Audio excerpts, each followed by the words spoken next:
Hi, everyone. Welcome back to the podcast. I'm excited today. I've got a lovely guest on the show. Victoria, welcome to the podcast. Thanks, Kate. I'm happy to be here.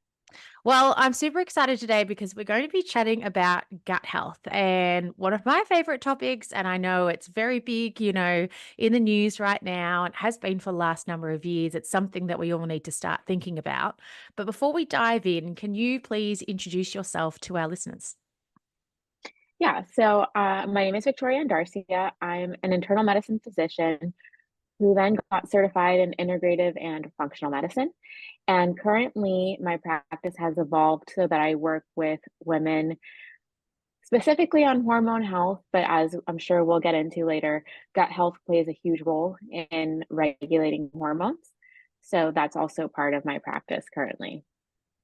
What sort of led you into this career? Because I think a lot of times many health practitioners have their own personal stories, or they've had maybe with themselves or someone, their loved ones, that they've had some type of story that's led them into their careers. So it was several things, and it kind of redirected me every time. But I would say that the first uh, point where I realized that the traditional model wasn't going to be with for me was when I went to my residency. I was within the first 6 months of residency, and I was kind of seeing people come in and out of the hospital for the same thing over and over again. And I was lucky in that my family was all about like eating healthy, and we were a very active family. And I was seeing things and thinking, a lot of this is preventable, and I was just really unhappy. So I was like, okay, the hospital model isn't going to be my future. So I started looking for ways to talk to patients about healthy lifestyles and things like that. And I stumbled into integrative medicine. And at the time, I mean, people weren't really talking about integrative medicine. So I was really excited to see that some doctors had chosen to go that route and were trying to address the root cause, et cetera. Then the second pivot was around, it was COVID time. I decided to come off of birth control because I was doing my functional medicine courses, and I was learning, how being on birth control can cause a lot of nutrient deficiencies, can increase your risk of autoimmune disease. And also, okay, this seems unnecessary. So let me come off of it. I had a really rough time coming off of it. I had severe hair loss. My periods were irregular, anywhere from like I'd get it 30 days to like 50 days intervals, and I could not regulate it. Just, the gynecologist approach is like, okay, just wait it out. It'll kind of normalize. But like 8 months later, it's like still irregular. And I'm like, wait, I'm a doctor. So if I can't figure this out, like what are other people doing? Right? Like this, it was so weird. So then I went into a deep dive on like female hormones, how to regulate hormone health. And that was just really eye opening for me. I was able to fix everything that I was struggling with. It took a lot of testing and lifestyle changes, addressing nutrient deficiencies, over exercising was a thing for me. And then I decided that that's what I wanted to do because I saw how applying those changes made a difference for me. And that's what I do now. Amazing. Well, I know a lot of our listeners have reached out with hormonal health problems over the time this podcast is running. I don't think I don't want to say common, but I think many women have issues with various different hormonal symptoms, whether or not they know they're actually hormonal symptoms or not. And you touched on the birth control sort of pill there, and that's very commonly used. So if there are listeners sort of listening in that are taking the birth control pill, what would you like them to know? I'm working on a presentation for this currently. And so my 2 cents on the birth control. So I don't want people to think that I'm against it. I think that if you're using it for contraception, I think, that's fine as long as you are using it for that reason and, and can anticipate that coming off of it won't be easy. My issue with birth control is that it is being prescribed to cover a lot of issues. You have irregular periods, they give you birth control. You have acne, they give you birth control. You have really bad PMS symptoms, they give you birth control. And none of this is addressing the root cause. And one of the things I see in my practice, which is heartbreaking, is that then 10 years later, I have women coming to me in their mid 30s or later trying to start a family, and they didn't had no idea that they had PCOS or endometriosis or something else that was going on because birth control was covering up the symptoms of something that was more significant. So I think that starting birth control for the right reason is important, and just making sure that we are not covering up any of these symptoms, because the symptoms are for a reason, right? Whether it's, like I said, PCOS or endometriosis, or you have gut health imbalances that are making it difficult to regulate the hormones. There's just so many reasons. So that's my 2 cents on birth control. No. Well, thank you. I think that's, enlightening and just something for listeners to, think about. I've shared previously when I was on birth control in my 20s. For me, it was kind of the reverse. Going on it made my hormones go so out of whack and change. And I had massive mood swings. And I just didn't feel like myself. So I went off it Yeah, and then felt so much better. So, everybody's journey is going to be very different, and obviously probably depends on the pill you're taking, and they've probably changed a lot, in the last sort of, 20, 15 years since I've taken it. yeah, But, I think it's something to always be aware of. And as you said, speak with your doctor, listen to your body, and don't be afraid to sort of have a voice about it if you need to. exactly. I agree with that. Now, when it comes to hormones, what hormones should women be really sort of paying attention to, or what symptoms might be reflecting the hormones we should be paying attention to? Well, I think it's important if you're having any sort of imbalance to have everything checked. And when I say everything, I mean you want to look at your testosterone, estrogen, progesterone. DHEA is a good one because if that one's abnormal, that could indicate that stress, like high cortisol or low cortisol levels, are playing a role in hormone imbalance. Thyroid is important too. But what I will say, estrogen excess is one of the symptoms, or one of the issues I see a lot in my clinic. And so what that'll be are women who have really bad PMS, like they get really bad bloating or acne, breast tenderness, um, like mood swings during their period. And we're not addressing like the root cause, because those are signs of, like, I mean, estrogen excess, which can mean too much estrogen, too low progesterone, or that you're having issues clearing it in like either liver or gut, right? So that's the one that I see most commonly. And it's one of, I wouldn't say the easiest to fix, but it can be. Sometimes it's just nutrient deficiencies. And sometimes I start these women on just a B complex and magnesium. Their symptoms significantly improve. And sometimes, you have to dive a little bit deeper. But I would say that that one is one of the ones that I would focus on, just because it's easier to kind of address. Mhm. And when it comes to estrogen clearing or detoxification and focusing on the liver and the gut, what are some practices that you suggest that people can try? So for that one, I I will say that it's important to focus first on what you're putting into your body. And this isn't just nutritionally, right? Like, I mean, you do want to focus on having a diet high in fiber, because having a diet high in fiber can help regulate this. Cruciferous vegetables are good, but also what are you putting onto your skin? Because a lot of women's cosmetics have parabens, which are endocrine disruptors. They mimic estrogen, and that can cause some imbalances. Exposure to plastics, that can be another one. So definitely what you're ingesting, what you're putting on your body. And then as far as liver detoxification, so liver detoxification, genetically, we all have a different level at which we have the capacity to detoxify, right? And sometimes that means that we need a little bit more help. I would say that there are certain supplements we all know about, like milk thistle, dandelion tea is another one. Like I mentioned, the B vitamins and the magnesium help at that level. And then for the gut health, in the large intestine, you have like what we call the estrobolome, which is the bacteria that helps you detoxify estrogen. If you're constipated, which is a big issue for a lot of women, what happens is that you are getting reabsorption of the estrogen and it's not being eliminated through the colon. So you want to be able to start regulating your bowel movements.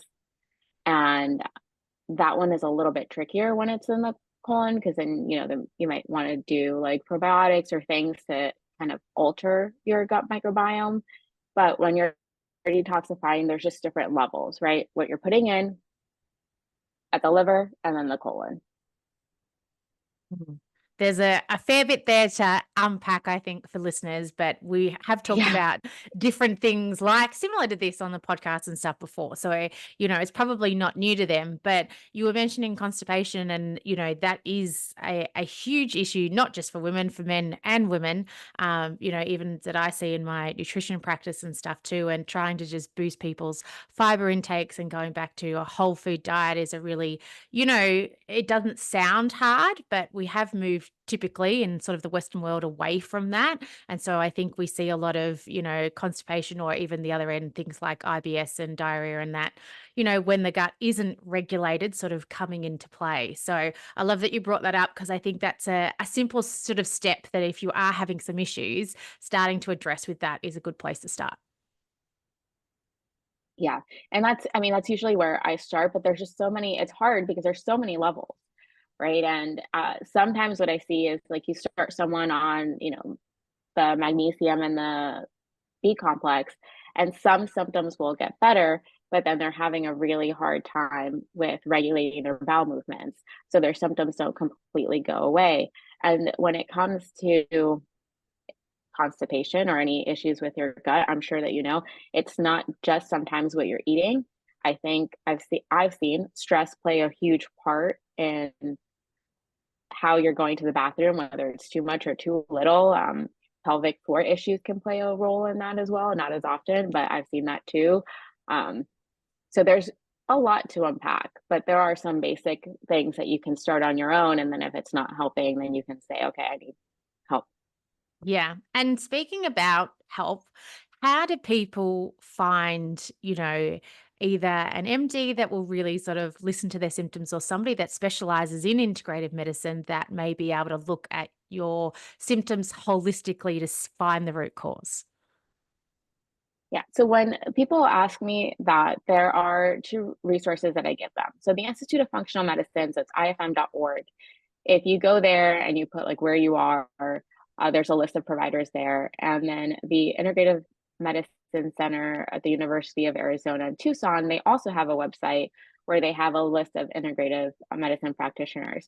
I think it's really important to like find a legitimate source because like anything, I think that I've heard stories from my clients of people who say that they're integrative practitioners or functional medicine practitioners, but they're not really qualified. And some of the stuff that they recommend can be a little bit off the wall. Um, so I would say that that's a place to start, and then checking like references and reviews. Mm. Good advice. Well, we'll link that up in the show notes too. So, listeners, head across there if you are looking for an integrated practitioner, because we'll link up those websites so you can definitely check them out. Now, going back to hormones and talking about their role in sort of two areas we've got fertility when women may be a little bit younger, and then we've also Mhm. got that sort of transition to perimenopause and then menopause. How do you work with women to sort of regulate their hormones differently in those different periods of life? Okay. So we'll start with fertility. And fertility is like, I mean, they're both my favorite, but fertility is a little bit more challenging in that there's uh, more topics that you have to address. So it is dependent on the patient. I work a lot with um, women who have had miscarriages or they're undergoing IUI or IVF at the same time that they're looking for my help. I would say that the right time to start thinking about fertility is as early as possible. It's usually helpful if you're not already like in the IUI and IVF realm, because then there's more that we can do in the functional medicine space. But one of the things that we address, we do functional medicine testing. I like doing the Dutch test, which is a urine test, because that one links cortisol and your sex hormones, right? The ones that are important for getting pregnant. And one of the things that I see a lot with that test, one, I can tell if stress is playing a role, and it usually is, right? You can see like cortisol is either like really high or it's low from chronic stress. And when that happens, you really do have to address like your mental health and how you're managing stress. So in that case, we integrate some like yoga or meditation, something to just like calm your nervous system. We focus on sleep if that's something that you're having an issue with. The other thing that we look at is nutritionally, what does your diet look like? I have people who are really busy and they'll eat out all the time and not realizing that they're not getting like the nutrients that they need from their food, and then adding some supplementation because there are a lot of nutritional deficiencies. I mean, that we all have, but that specifically are a problem if you are trying to conceive. Some of those are like vitamin D deficiency, iron deficiency, because sometimes a prenatal is not enough, right? Like that might not be enough, or you just need extra support. There's like inositol, CoQ10, like all these things. So we look at that. Then full hormone testing. You want to look at all the hormones, including thyroid and anti-Müllerian hormone, which is a test that will tell you, kind of give you an idea of ovarian reserve. If it's high, you have higher ovarian reserve, which means that you have more time or that you have more eggs. And if it's lower, then you kind of have an idea of like, okay, like we need to work a little bit more quickly or do things to address that. Okay, so we did the hormone testing, nutrition, exercise, stress management, and exercise. That's a double-edged one because I have people who exercise too much, right? Like they're doing like CrossFit like 5 times a week, and then they're doing like a run on the weekends, and you're like, no, like you could still do it maybe once or twice, but let's try to do more restorative exercise like yoga, Pilates, or things that are just going to be a little bit less intense, or people who have never exercised. And so then that's when you like make the recommendation to start exercising.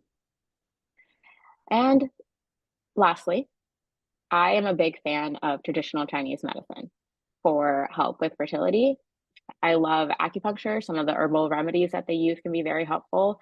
And I had a woman come to me. She was 40 years old.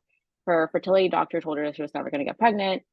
She had had issues with endometriosis. She had come off the pill, never knew about it until she came to me. And so we did all those things, right? Like stress, we addressed gut health, we did the supplements, changed her diet, exercise, we did all of that. And 6 months later, we still weren't where we wanted to be. So I said, okay, let's just try the traditional Chinese medicine. And she started some of the herbal supplements and acupuncture. And like over the spring, she had her baby, right? After being told by her fertility doctor, like, yeah, I don't think this is going to work out. And her anti-Müllerian hormone was low, which interestingly, after the treatments and with the acupuncturist, it went up, which was unexpected. But just that story, I love that story, one, because they didn't think she was going to get pregnant, and she did.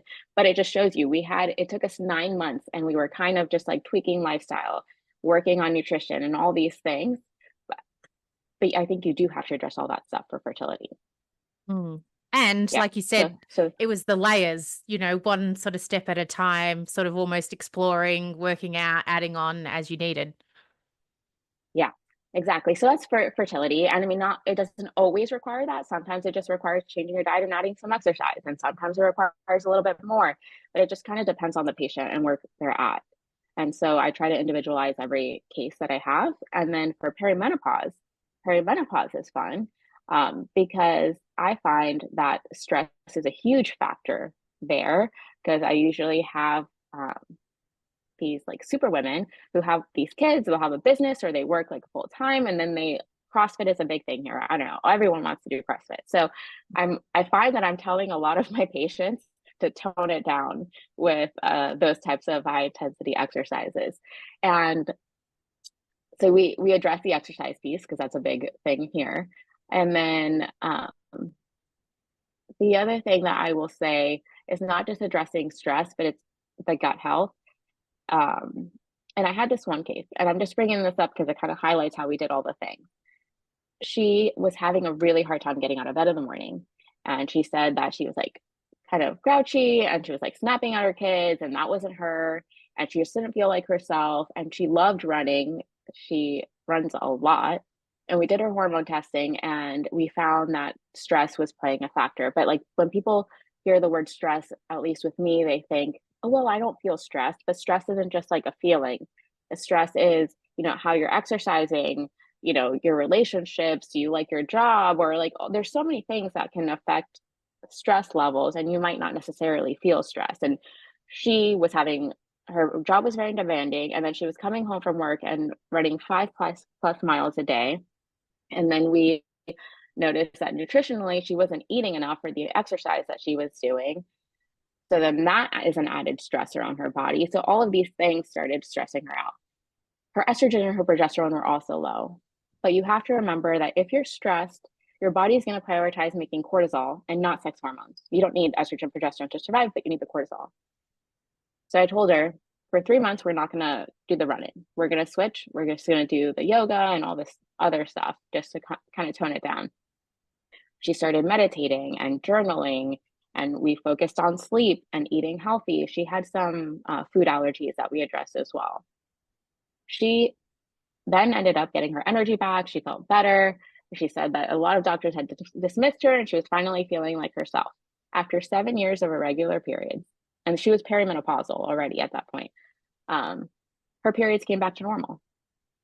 And so that's just like one case where stress was impacting her. Her gynecologist had said, well, like, you're 47. That's kind of what happens.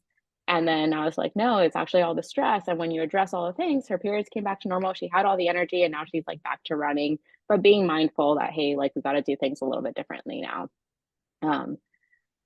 So again, it involves all the things, and you need to do testing for this so you can kind of see what's going on. And then sometimes we'll do hormone replacement, bioidentical hormone replacement, if that's a factor. But I have some women who are like, hey, I don't want to be on hormones. What are natural ways that I can address it? And I've been able to do it with, certain supplements, diets, or teas, even like just some blends, like herbal blends. So it really depends. But perimenopause is fun because you see the results faster when you start to address it. I can have women who come to me like crying one visit, like first visit and tears. And then 2 weeks later, they're like, oh my God, I'm starting to feel so much better. So I really think that that's a rewarding population to work with. Mm. Well, I love that you brought up stress and women not feeling the stress, because I think, I get that a lot with clients that come in and you say, we'll go through questions and they'll have tests done, and then we'll be like, okay, well, cortisol definitely is a factor. And they're like, but I'm not stressed at all. And then, we Yeah. still start listing out the things that might be going on, like you're working full time. I think that sort of, you're talking about CrossFit being very popular over there. It is popular here. But I think, women as they hit their 40s, maybe they sometimes, gain some weight and stuff. And I think it's that sort of midlife time where we go, this is when we're going to get in the best shape of our lives. We're going to lose this weight. And I think so many women then go gung ho into the running or the CrossFit or the high intensity, because we have this belief that that's what's going to help lose the weight and tone us up, which it can be helpful, but a lot of the time it can be a hindrance if those cortisol levels are already high, which is what's often quite common when people are having a lot of those symptoms and then coming to visit their MD and stuff as well. Yeah. And it's funny that you say that because one of my clients, I told her, you need to stop like doing CrossFit and just do strength training for a while. And she didn't believe me. Like, people get so upset when I say that. And then she went to this like functional nutritionist, and he tweaked her diet. And then he said, you need to stop doing CrossFit and you need to just start strength training 3 times a week from the 5 times she was doing CrossFit. And then she scheduled an appointment with me like 3 months later. And she's like, you were right. She's like, I lost 12 pounds when I stopped doing CrossFit. And she had just switched to strength training. And it was because CrossFit was putting such high stress on her on top of everything else that she had going on.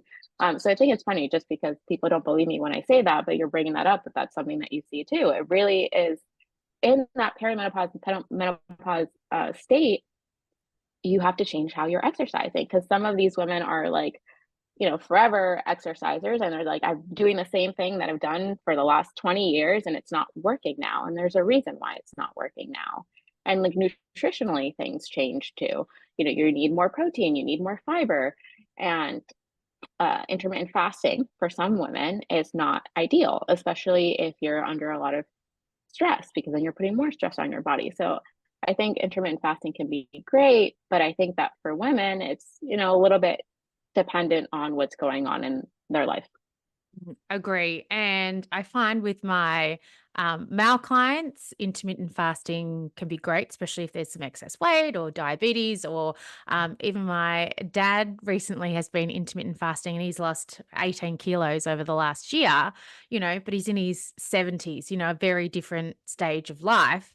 So, and again, women, if there's perimenopause, hormonal fluctuations, high stress, all of these things, as you said, intermittent fasting just adds more stress onto the body and can push cortisol levels higher. So you definitely need to speak to a professional if you are looking at intermittent fasting, because it's not for everyone. Like every sort of, potential diets, you see on the internet, everyone's like, oh, do keto or do intermittent fasting. You really need to speak to your doctor or a health professional to make sure that it's suited to your body, but also, get your testing done too to make sure that it is going to be right for you. And it's not always the case.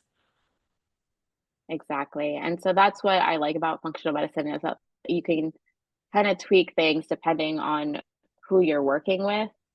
Because I find that like with the traditional medicine, it's just kind of one size fits all. Like you have the symptoms and you're getting this pill.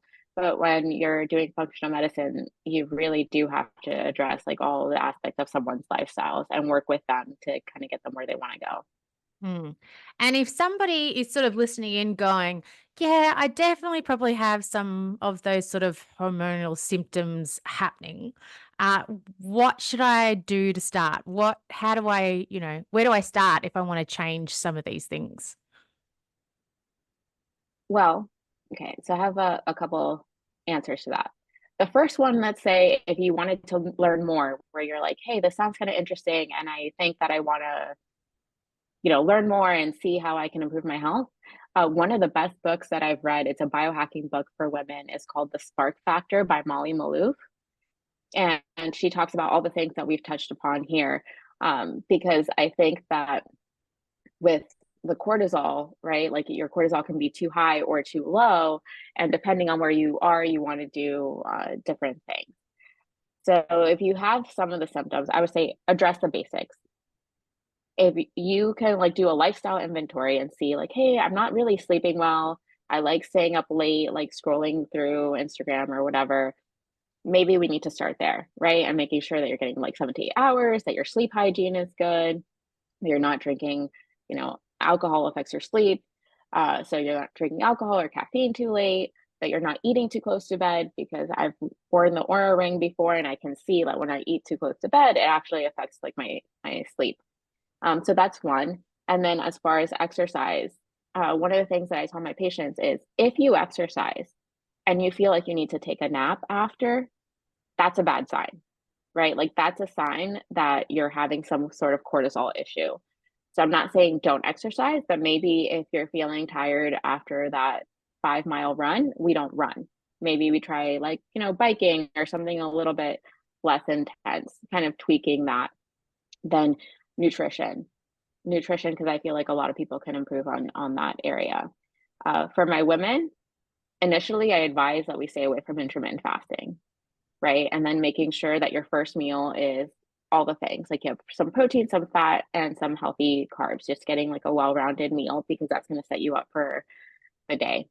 And then as far as like, let's say you want to dive a little bit deeper, you can find salivary tests, which is one of the things that I do in my clinic, where you're testing the cortisol level like 4 times throughout the day with the DHEA. And that's like a good start if you are like, okay, I want to, I don't want to do a full hormone panel or full testing, but it can give you an idea if stress is playing a role in your hormonal imbalances. Because I mean, I have seen in my practice that even if I tell someone like, hey, you need to slow down, your cortisol is probably imbalanced or whatever, if they don't see it, they won't change it. So I like that test as like a starter, like, oh, hey, like, look, you might be having an issue here. And then usually they're more agreeable to looking into other things as well. But yeah, I would start with the basics. I think that we have a lot of room for improvement with that on its own. Mm. Well, I love all those. And as you said, just starting with that saliva test, as an entry point too, it's quick and easy to do. It's not invasive. It's not as costly Yeah. as doing a full hormone panel. So, sort of an easy entry point, but gives you really good sort of real time feedback too.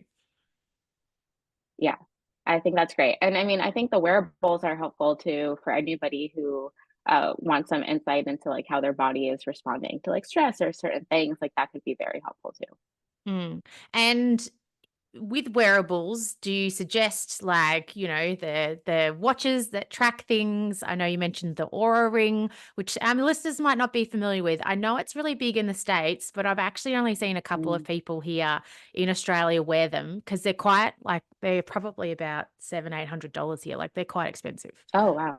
Yeah, that's more than it is here. Yeah. And so I think anything that can give you like information on your sleep, resting heart rate, um, exercise, and like your movement would be helpful. I think what I find, well, the Aura Ring is cool because it also tells you, it can give you information on like when your cycle is about to start. So I find that very helpful for that reason.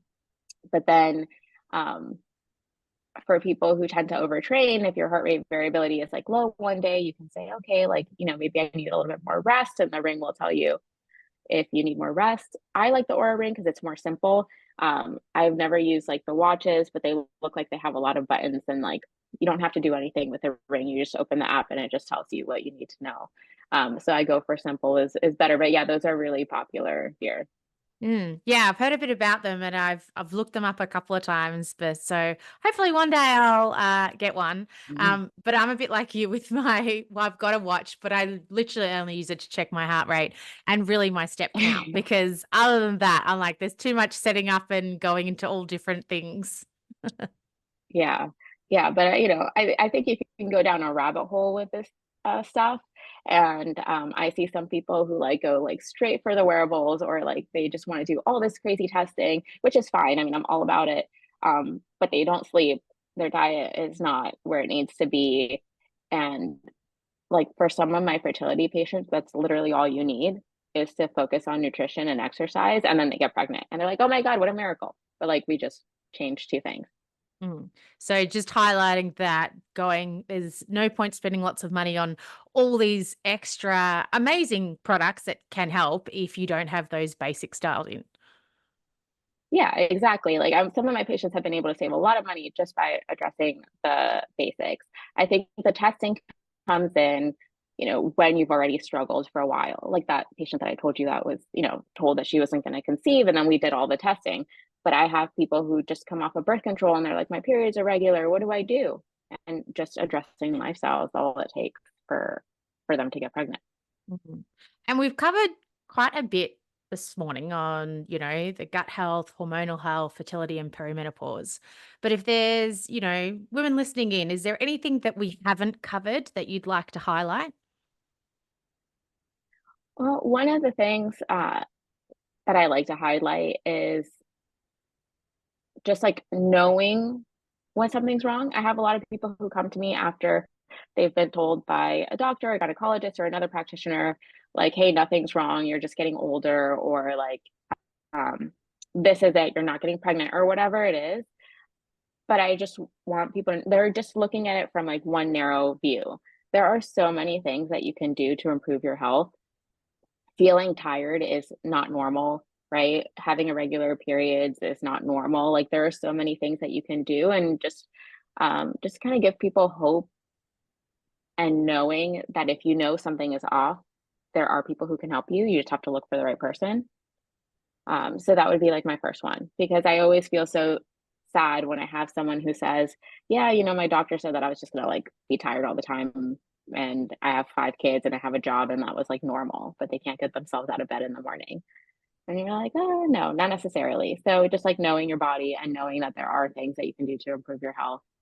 And then the other thing that I find is really, really hard to help people understand is that stress and your mental health impact your hormones and your gut health, like directly even.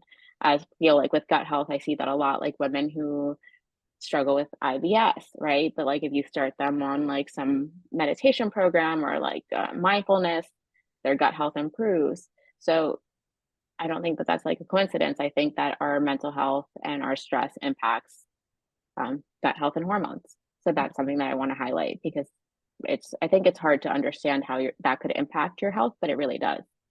Yeah. Well, I know myself in my early 20s, I had a lot of stress going on. I'd been diagnosed with IBS. I had a whole lot of issues happening there and no, going to the doctor multiple times, no explanation. They're just like, oh, you've got IBS, deal with it. There was no like help, it was just like, oh, well, that's a thing.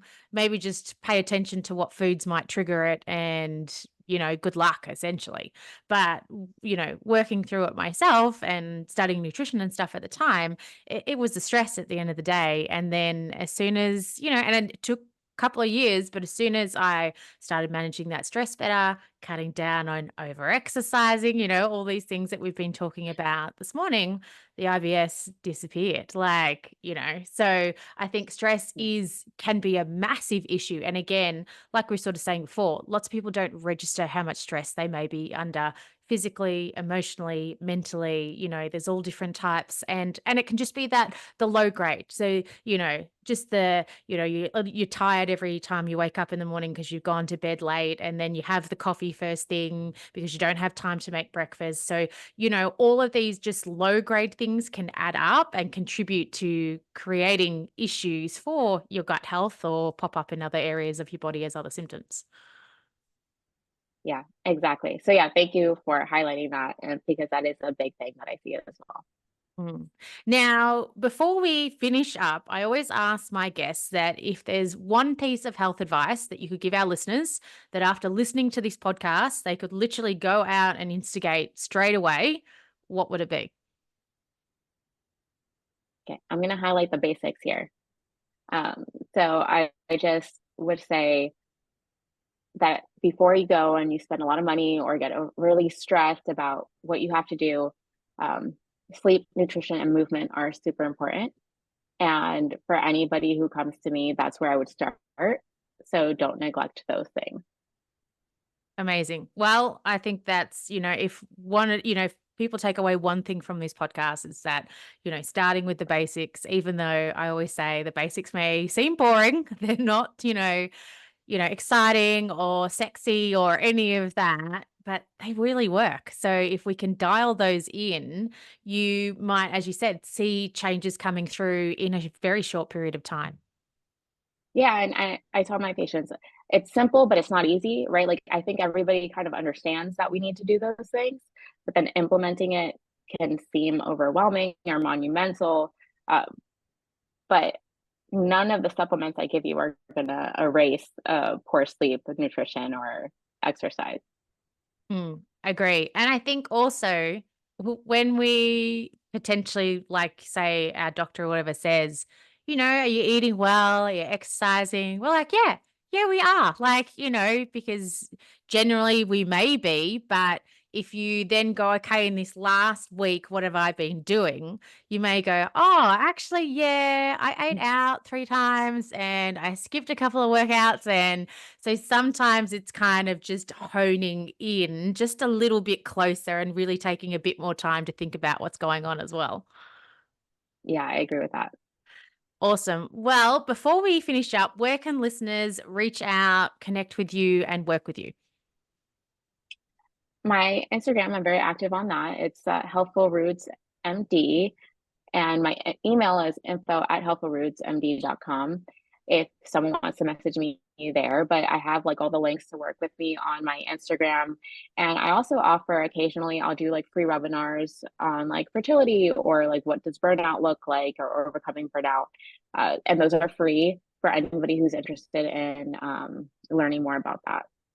Amazing. Well, we'll link that all up in the show notes and put all the contact details there. So listeners definitely head across there to be able to reach out with Victoria. Otherwise, thank you so much for coming on the podcast today.